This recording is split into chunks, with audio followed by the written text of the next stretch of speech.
Assalamualaikum warahmatullahi wabarakatuh. Perkenalkan, nama saya Dani Amrillah. Saya di sini mengajar materi tentang TIK atau Teknologi Informasi dan Komunikasi. Nah, di kelas 1 Mualimin ini anak-anak yang baru. Nah, di pelajaran TIK ini kita akan mempelajari untuk pertemuan pertama ya mengenai komputer. Nah, karena komputer adalah media yang sekarang ini media yang sangat berpengaruh atau paling banyak digunakan dalam media komunikasi ataupun informasi. Ya. Dan komputer sendiri pun sekarang sudah banyak perubahannya ya. Mungkin yang tadinya ukurannya besar sekarang jadi lebih kecil, jadi laptop. Bahkan sekarang udah ada yang genggaman tangan atau biasa disebut dengan handphone.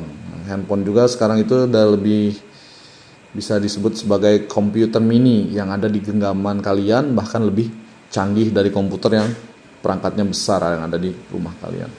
Oke, untuk pengenalan perangkat keras atau hardware pada sistem unit komputer. Nah, ini kita akan lihat. Kalau unit komputer itu berarti komputer secara utuh ya, lengkap dari mulai input, output, dan brainware-nya atau penggunanya, sistemnya.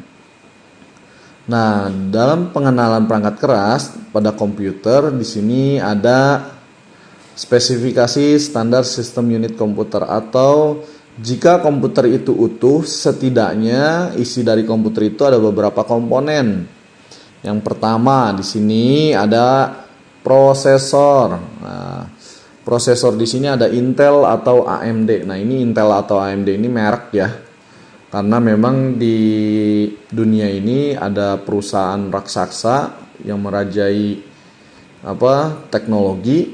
Mereka yang memproduksi prosesor, baik itu Intel ataupun AMD. Setahu saya memang cuma dua ini sih yang paling banyak digunakan. Ya, Intel itu punyanya Intel ya, lalu AMD ada saingannya. Nah, prosesor sendiri adalah alat yang digunakan untuk memproses data dari mulai input, output, lalu jadi display. Kecepatan prosesor itu berbeda-beda dari mulai yang pertama. Nah, kalau kalian tahu, pertama kali ada komputer yang diprosesori oleh Intel itu dimulai dari Pentium 1. Nah, Pentium 1, lalu ada lagi Pentium 2, Pentium 3, Pentium 4. Lalu ke atasnya lagi ada Intel Celeron. Lalu di sini ada dual core, bahkan sekarang udah ada Core i3, Core i5, Core i7 ya. Bahkan di setiap core sendiri udah ada versinya, versi berapa. Ada generasi 1, 2, 3, bahkan sampai generasi 7 sekarang yang terbaru ya.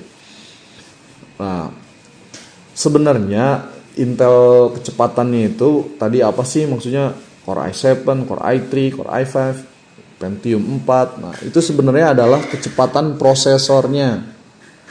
Di mana kecepatan pertama kali keluar itu komputer hanya mampu memproses data itu sebesar 2,286 megabyte sampai 400 megabyte. Nah, artinya data yang bisa diproses oleh komputer pertama kali hanya sebesar itu saja. Ya, jangan kalian bandingkanlah dengan kondisi kalian sekarang dalam menggunakan komputer ya, yang sudah luar biasa. Komputer sekarang itu mengakses data sudah bisa di atas 3 giga, 3,4 GHz bahkan kecepatannya. Kalau dulu masih MB. Ya, kalau kalian bayangkan 200 sampai 400 megabyte itu hanya untuk menjalankan sistem operasi saja udah lumayan cukup berat. Apalagi misalnya kalian menggunakan softwarenya misalnya Microsoft Office untuk mengetik, lalu ditambah dengan sambil menjalankan musik, misalnya menggunakan aplikasi untuk menjalankan musik, misalnya Windows Media Player.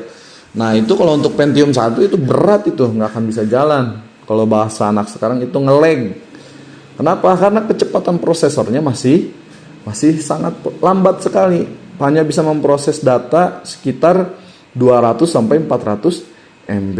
Tapi untuk di zamannya itu sangat luar biasa. Itu adalah kemajuan yang sangat luar biasa. Nah, tanpa kecepatan yang 2 sampai 400 MB itu nggak mungkin sekarang ada kecepatan yang 3 bahkan hampir 3,5 GHz. Nah, makin kemari, kecepatan prosesor itu generasi dari prosesor itu makin kesini makin luar biasa.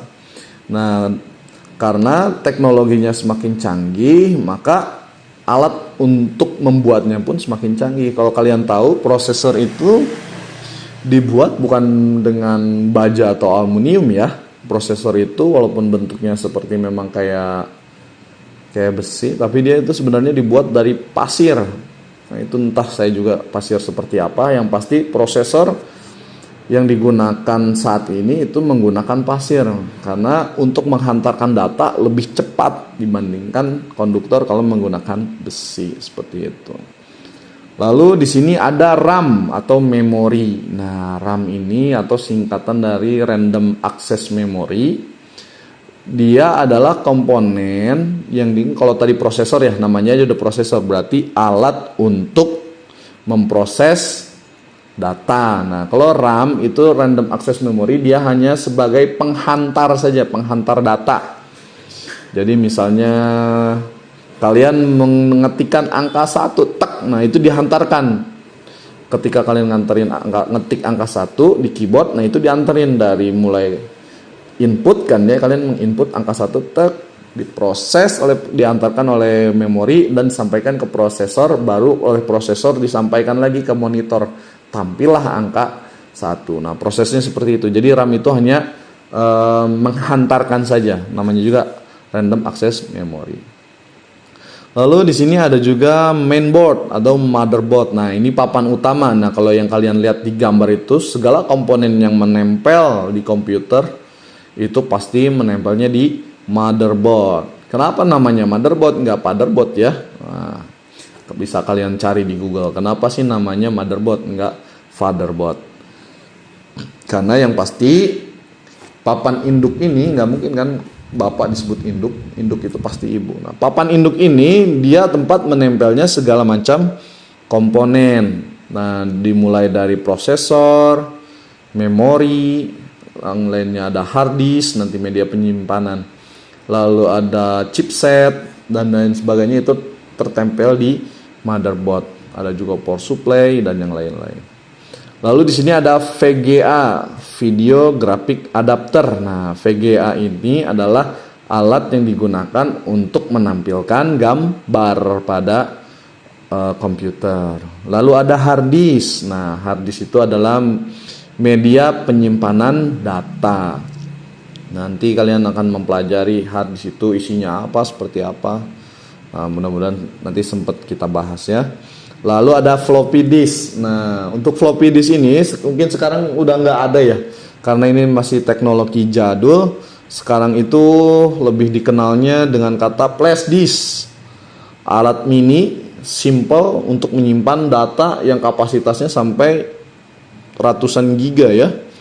Kalau floppy disk itu bentuknya kayak CD, tapi lebih kecil lagi.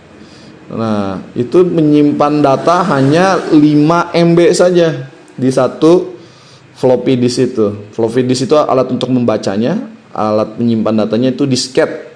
Nah, disket itu hanya bisa menyimpan data sebesar 5 MB saja. Lalu ada optical drive untuk membaca CD, ada cache dan power supply. Nah, power supply untuk menghantarkan listrik, dan case-nya itu casingnya, monitor untuk menampilkan layar, dan keyboard, mouse sebagai media input ataupun output. Seperti itu. Jadi ini inti daripada sebuah komputer, harus ada ini semua perangkat-perangkatnya ya, supaya bisa disebut sebagai komputer. Kalau nggak ada ya berarti nggak lengkap. Mungkin untuk pengenalan materi pertama dicukupkan sampai di sini dulu. Insya Allah kita lanjutkan minggu depan mengenai pengenalan yang lebih dalam lagi mengenai komputer. Assalamualaikum warahmatullahi wabarakatuh.